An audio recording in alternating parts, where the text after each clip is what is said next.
I never imagined Christmas dinner would be the night I finally chose my wife over my mother. Looking back, the slap wasn't what ended 27 years of pretending everything was fine. It was my 11-year-old daughter's question afterward. But I'm getting ahead of myself. Christmas Eve in Dublin, Ohio, was bitterly cold that year. The kind of cold that turned every breath into a cloud and made the snow squeak beneath your boots.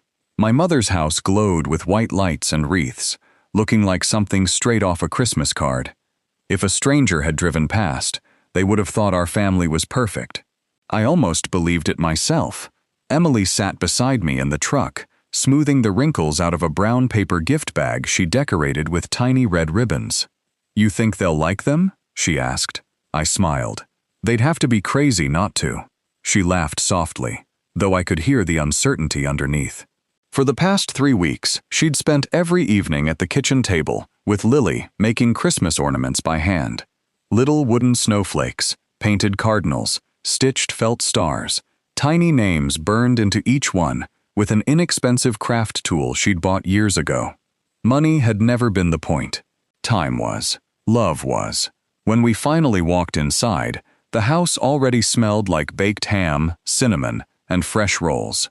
Frank Sinatra played quietly through the living room speakers while my younger brother Kevin poured drinks. "Merry Christmas," he said, giving me a quick hug.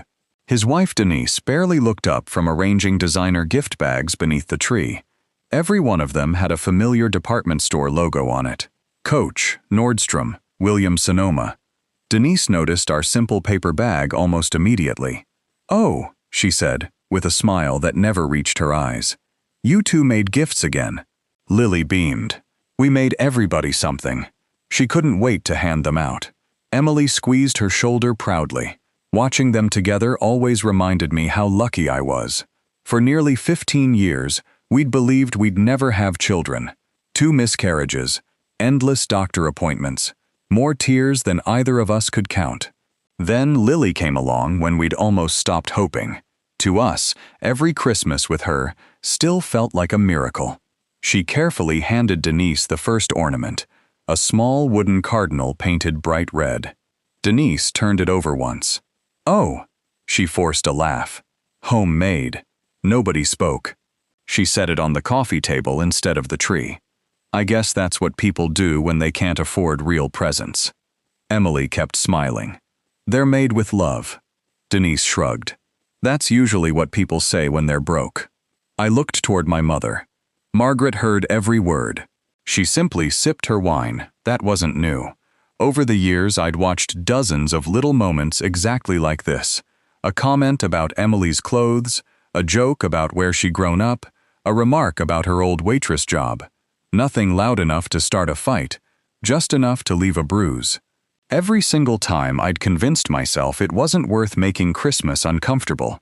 Every single time Emily had quietly let it go. Lily tugged gently on Emily's sleeve. "Mom." Emily leaned down. "Yeah, sweetheart. Did Aunt Denise not like it?" Emily smiled with heartbreaking patience. "Some people just show excitement differently." I wished I believed that. Dinner started a few minutes later. The conversation drifted from football to holiday travel plans.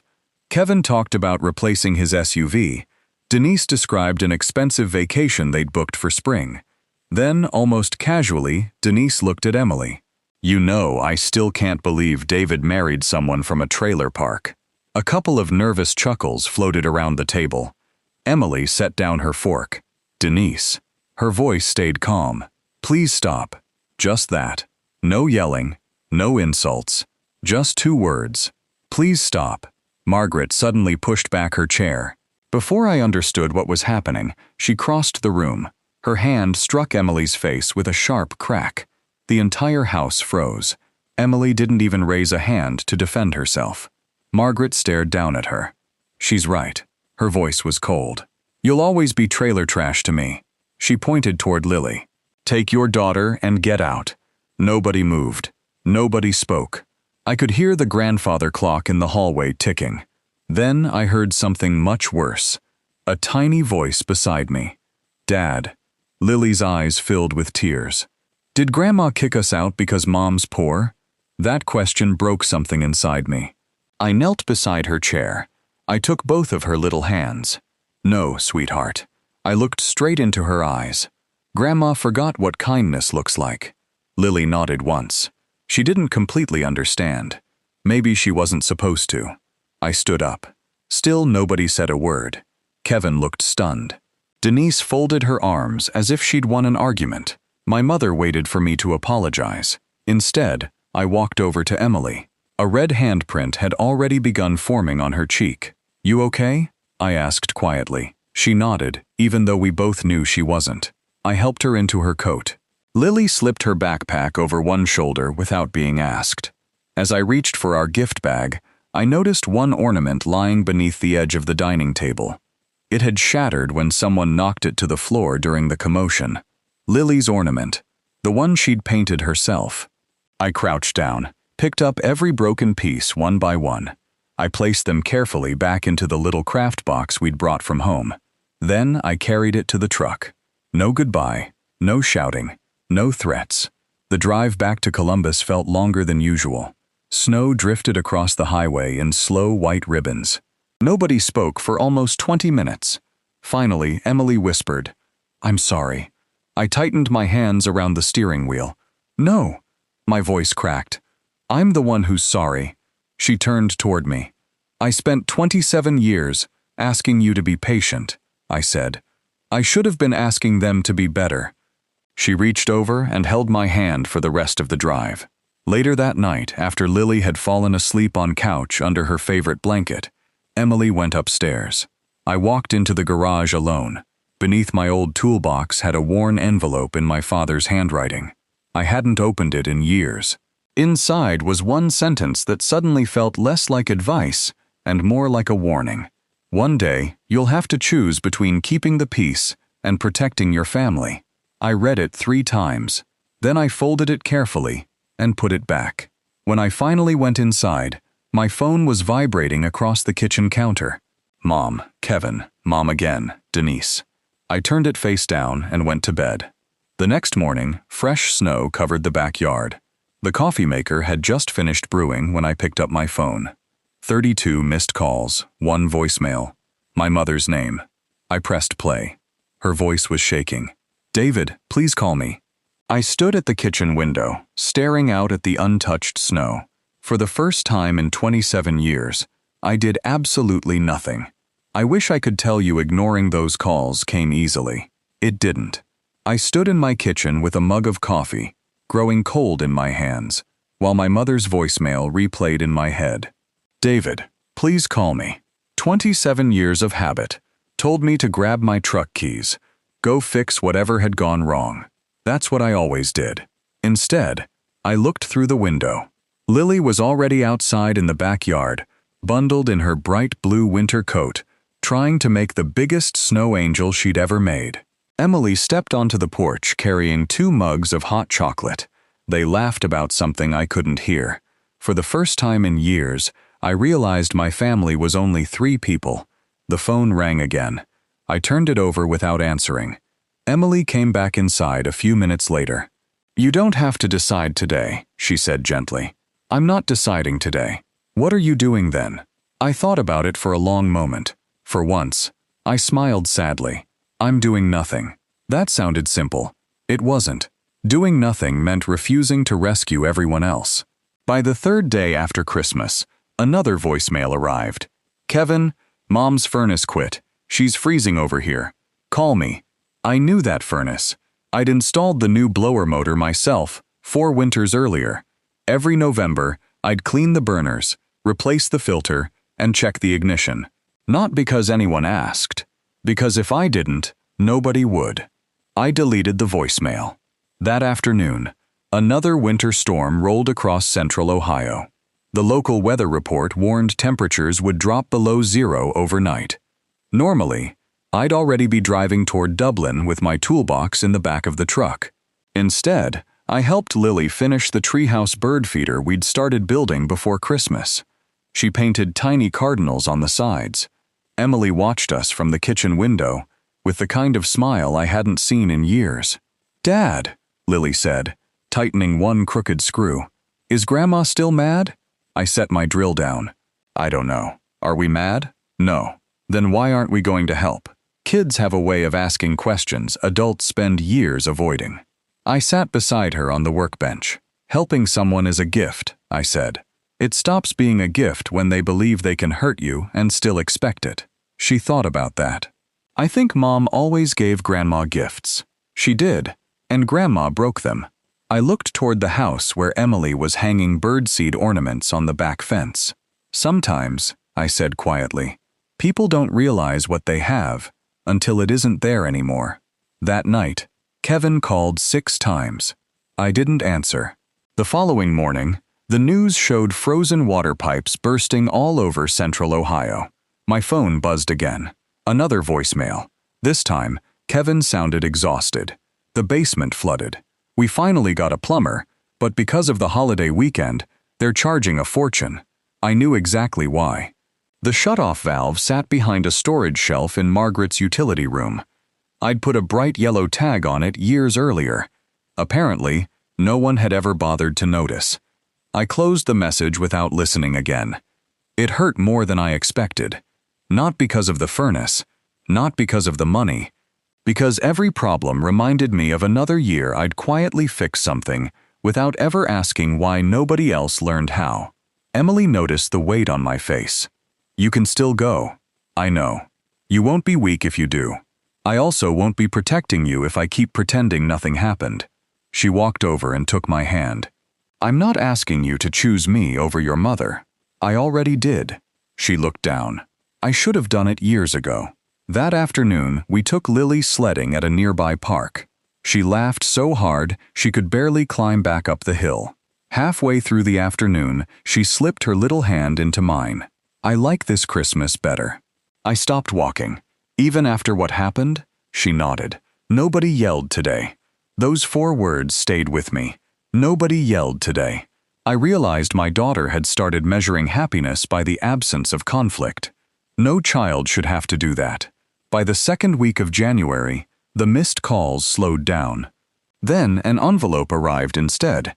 Property tax reminder. It wasn't addressed to me. It had been forwarded accidentally because I'd handled the paperwork for so many years. I quietly placed it in a drawer, not because I wanted Margaret to lose her home, because it wasn't mine to manage anymore. For the first time, everyone involved would have to deal with responsibilities that had always magically disappeared. A few days later, I was replacing a loose cabinet hinge in our kitchen when someone pounded on the front door hard enough to rattle the glass. Kevin.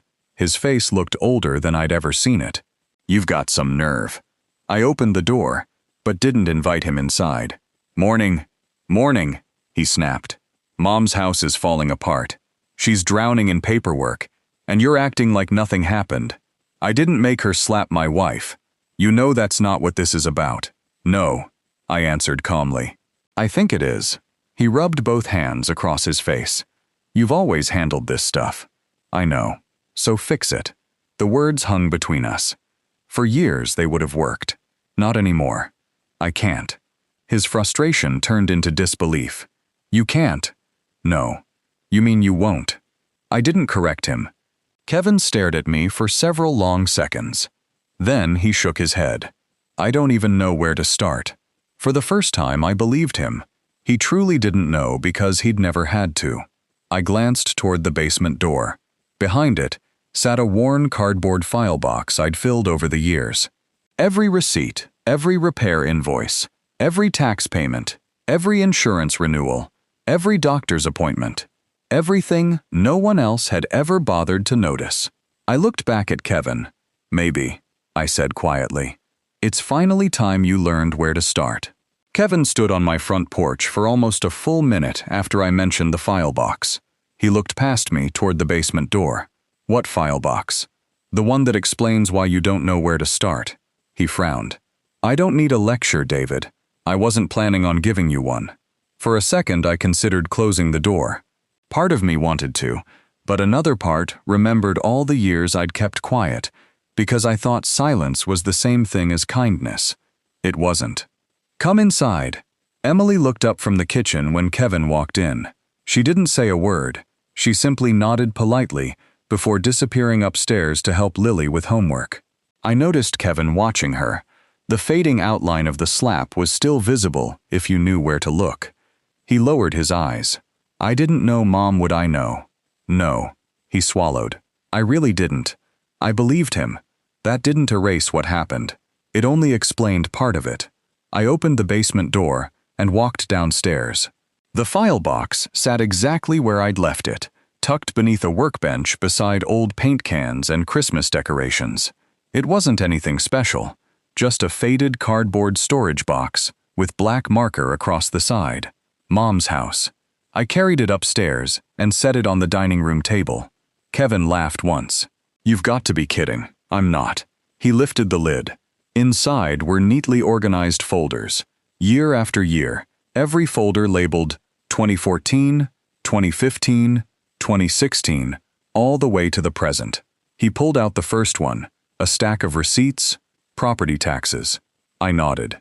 "You paid these when Mom's pension came up short."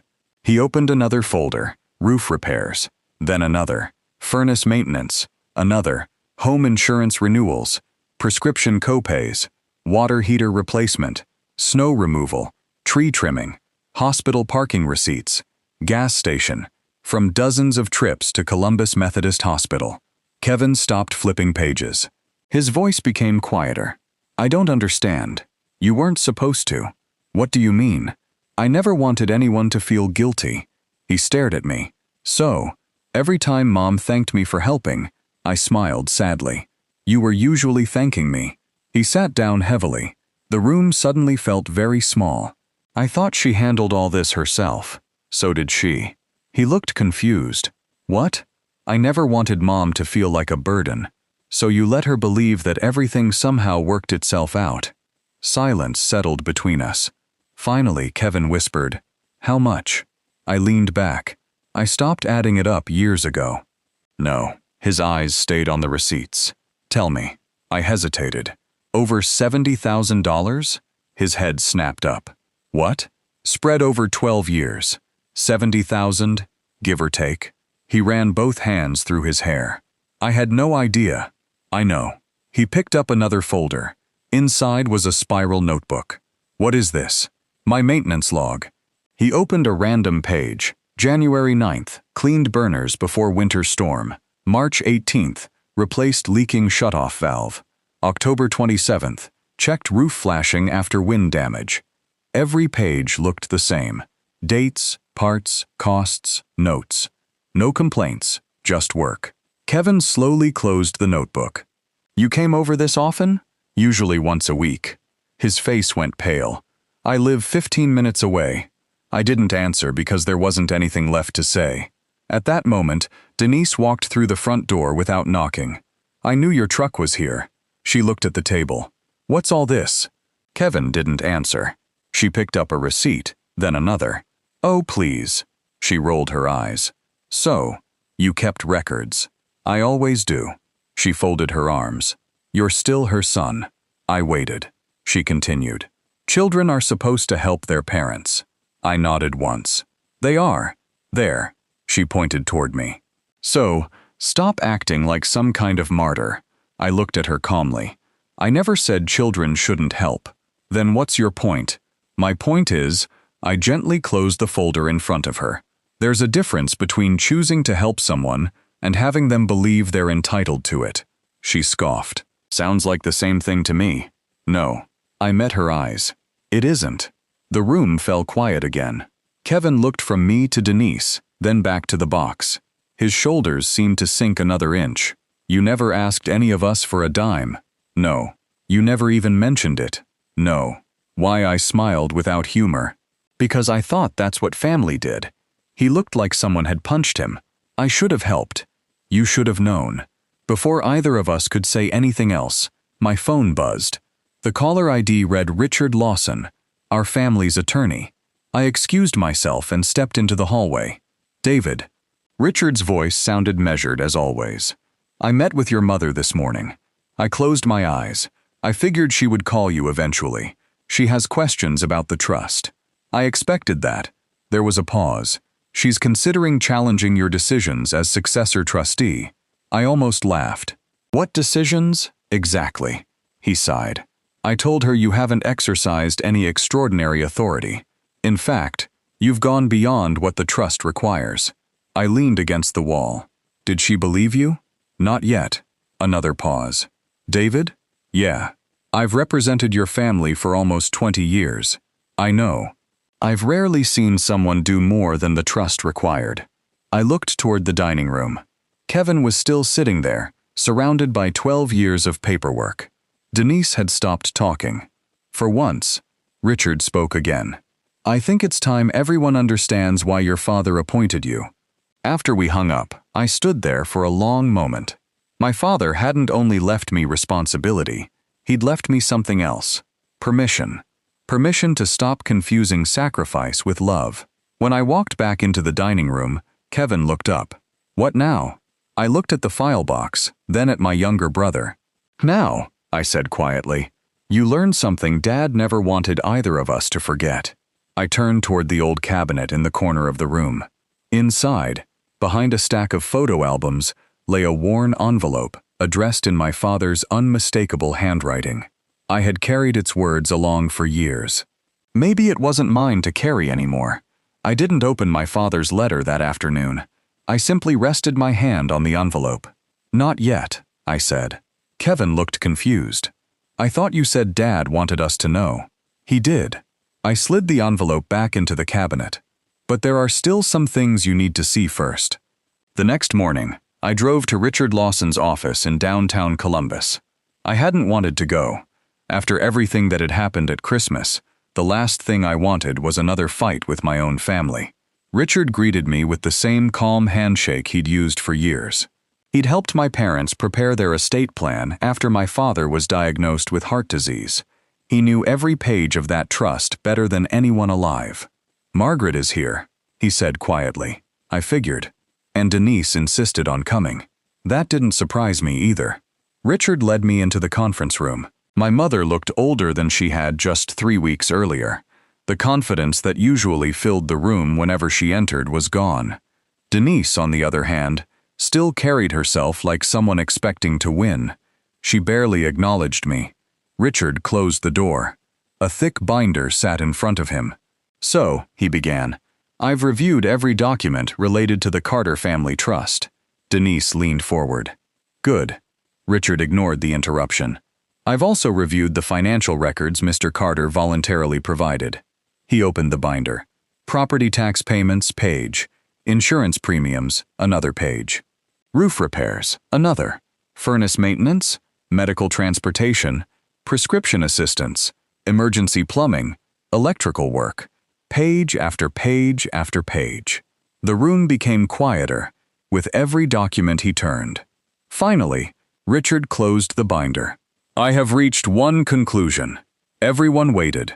He looked directly at my mother. David has done substantially more than the trust required. Denise crossed her arms. So, Richard didn't even glance at her. The trust obligated him to manage the property responsibly. He paused. It never required him to spend his own retirement savings maintaining your lifestyle. My mother blinked. What do you mean? Richard folded his hands. The trust protects your right to live in the house. Yes, it does not require David to personally pay expenses that exceeded your available income. Silence. If David had acted strictly as trustee, he let the sentence hang for a moment. He would have recommended selling the property years ago. My mother's face lost its color. What? The maintenance costs, taxes, insurance, and emergency repairs exceeded what the house could reasonably sustain. Richard looked at me briefly before continuing. Instead, David quietly absorbed those costs himself. Denise finally spoke. Well, that's what family does. Richard looked at her for the first time. No. His voice remained polite. Family helps because they choose to. He closed the binder. Entitlement is something entirely different. Nobody argued, not even Denise. My mother stared at the polished wooden table. I didn't know. I believed her. She truly hadn't known. That somehow made everything sadder. Richard reached for another folder. There's one more matter. He slid a copy of the trust toward my mother. Your husband selected David as successor trustee because he believed David would make careful, compassionate decisions. My mother slowly looked up. So Harold knew. He knew David's character. Richard smiled gently, and after reviewing 12 years of records, he looked toward me. I'd say he chose wisely. No one spoke for several seconds. Finally, Denise pushed back her chair. So, that's it? Richard nodded. There is no legal claim against David, and if we filed one anyway, it would almost certainly fail. She looked frustrated, but he stopped helping. After being assaulted and watching his wife publicly humiliated, Richard's expression never changed. A court would likely consider that understandable. Denise had nothing left to say. The meeting ended quietly. No dramatic shouting, no victory speeches, just people standing up one by one, carrying truths that suddenly felt much heavier than they had an hour earlier. Outside, Kevin caught up with me in the parking lot. I owe you an apology. You don't owe me anything today. I do. He rubbed the back of his neck. I kept thinking Mom depended on the house. I looked at him. Turns out she depended on you. I smiled faintly. No. She depended on the version of me that never said no. He nodded slowly. I don't think I ever really saw everything you were doing. I made sure you didn't. We stood there for another minute before going our separate ways. Life settled into an unfamiliar rhythm after that. The phone stopped ringing every day. Emily laughed more. Lily stopped asking whether Grandma hated us. Instead, she started talking about school again. One Saturday afternoon, she came running into the garage while I was organizing old tools. Dad, she waved a sheet of paper over her head. I won. What did you win? My ornament. She handed me the letter. Her elementary school had held a winter arts competition before Christmas break. The judging had been delayed because of the holidays. Now the results had finally arrived. First place for the same hand-painted cardinal ornament Denise had laughed at. Emily read the letter twice before smiling. I'm so proud of you. Lily looked up at her. Do you think Grandma would like it now? Emily hesitated. Then she knelt beside her. I hope one day she'll understand why it mattered. That answer stayed with me. Not because it guaranteed anything, because Emily still hoped, even after everything. Spring slowly replaced winter. The snow disappeared. The trees turned green again. Life became quieter than it had been in years. One evening, while I was grilling burgers in the backyard, Kevin called. His voice sounded different. Tired. Mom wants me to ask you something. I waited. She wants to know if she could see Lily. I looked through the kitchen window. Emily and Lily were making lemonade together, laughing over something that had spilled across the counter. The sight filled me with both peace and caution. I'll think about it. She knows she doesn't deserve it. I know. A long silence followed. Then Kevin said something I never expected to hear. David. Yeah. I think she's finally starting to understand what she really lost that night. After we hung up, I stood alone in the backyard until the sun dipped below the trees. A few days later, an envelope arrived in our mailbox. The handwriting on the front was unmistakable. Margaret Carter. Inside was a single sheet of paper. There was no excuse, no explanation, just one handwritten sentence. If you'll let me on, I'd like to come to your 4th of July cookout. I folded the note carefully and slipped it back into the envelope. For a long time, I simply stared at it. Some wounds heal quickly. Others need more than an apology. And some decisions can't be made by the person who was hurt the least. I looked through the window toward Lily. If anyone deserved to decide what happened next, it wasn't me. The 4th of July arrived warmer than anyone had predicted. By noon, the backyard smelled like charcoal, fresh-cut grass, and Emily's homemade potato salad. Lily ran through the sprinkler with 2 girls from next door, laughing so hard she nearly slipped across the wet lawn. Every few minutes, she'd stop just long enough to check whether the burgers were ready before running off again. Watching her laugh without looking over her shoulder every few seconds was something I still wasn't used to. Peace had become unfamiliar. Kevin showed up first. He carried a bowl of baked beans and looked awkward standing at the gate. You sure this is okay? He asked. I invited you. I wasn't talking about me. I knew exactly what he meant. Before I could answer, another car slowly pulled into the driveway. Margaret climbed out by herself. She looked smaller than I remembered.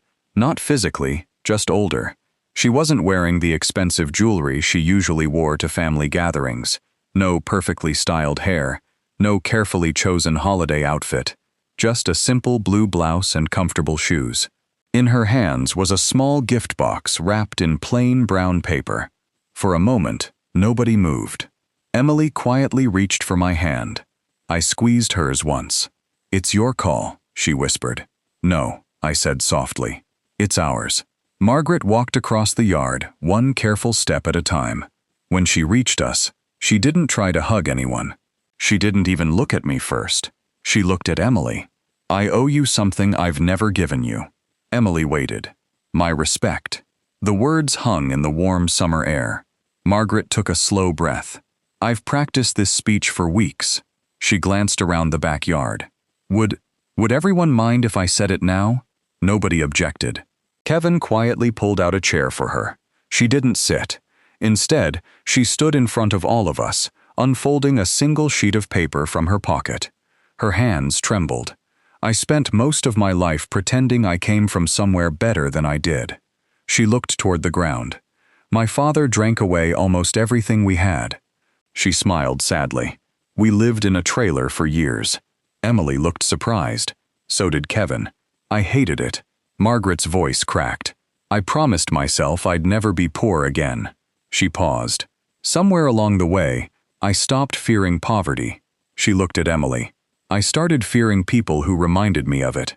Silence settled over the backyard. "I judged you before I ever knew you." Another breath. "I convinced myself that where you grew up mattered more than the kind of woman you became." She wiped at one eye. When Denise made jokes, she shook her head.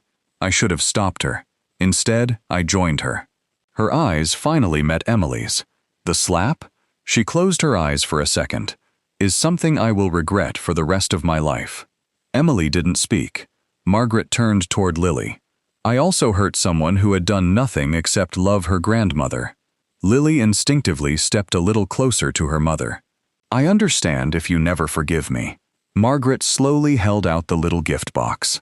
"I brought something." She handed it to Emily. Emily looked at me. I nodded. She carefully untied the ribbon. Inside lay a Christmas ornament. The little wooden cardinal. Lily gasped. "It's mine!" It was. The paint had been touched up. The ribbon replaced. The crack was still there if you looked closely. Margaret noticed Lily tracing it with one finger. "I couldn't make it perfect again." Her voice barely rose above a whisper. "But I picked up every piece after you left." Emily looked at her. "You kept it?" Margaret nodded. "Every piece." She smiled through tears. I thought if I could fix the ornament. Her shoulders sagged. Maybe someday I'd learn how to fix what I broke. Nobody rushed to fill the silence. Some moments deserve quiet. Lily looked up at me. "Dad?" I knelt beside her, just like I had 6 months earlier on Christmas Eve. "Yes, sweetheart." She glanced toward her grandmother. "Are you still mad?" I smiled gently. "How I feel isn't the most important thing right now." She frowned. "It isn't." I shook my head. "You were hurt, too." She looked back at Margaret, then at Emily. Finally at me again. "What happens now?" I rested a hand lightly on her shoulder. "That decision belongs to you." She didn't answer immediately. Instead, she walked slowly across the yard. Margaret stayed exactly where she was. She didn't reach out, didn't ask for forgiveness, didn't even speak. Lily stopped in front of her. "My ornament isn't perfect anymore." Margaret nodded. "I know." Lily smiled just a little. "Neither is our family." Then she wrapped both arms around her grandmother. Margaret quietly cried into Lily's shoulder. Emily leaned against me. I wasn't expecting that. Neither was I. A few minutes later, everyone finally sat down to eat. The conversation wasn't loud or forced. It was simply careful, and somehow that felt more honest than all the fake smiles we'd shared over the years. After dinner, Kevin helped me clean the grill. "I'm sorry," he said quietly. "I should have carried more of the load." "You can start now." He nodded. "I will, For the first time, I believed him. As the sun began to set, Margaret walked over one last time. I don't expect things to go back to the way they were. They won't, I answered honestly. She lowered her head. I know. We'll visit. She looked up hopefully. But there are going to be boundaries. I understand. No insults. There won't be. No comments about Emily. Never again. And if Lily ever feels unwelcome, Margaret finished the sentence herself. You'll leave. Yes. She smiled sadly. I would too. When she drove away that evening, I realized something surprising. I didn't feel like I'd won, because this had never really been about winning. It was about finally choosing the people who had quietly chosen me every single day. Later that night, after the fireworks faded and Lily had fallen asleep with her repaired ornament sitting on her bedside table, Emily and I sat together on the back porch. She rested her head against my shoulder. You know, she said, your dad was right. I smiled. He usually was. He told you to protect your family. I looked through the window toward Lily's room. I finally did. The strange thing about boundaries is that they don't always push people away. Sometimes, they become the only bridge strong enough to rebuild a relationship the right way. If there's one lesson this experience taught me, it's that love should never require you to sacrifice your family's dignity. The people who truly love you will eventually learn to respect your boundaries, or they'll show you why those boundaries were necessary in the first place. If this story reminded you of someone in your own life, thank you for spending this time with me. And if you've ever had to choose between keeping the peace and protecting the people you love, I hope you know you're not alone.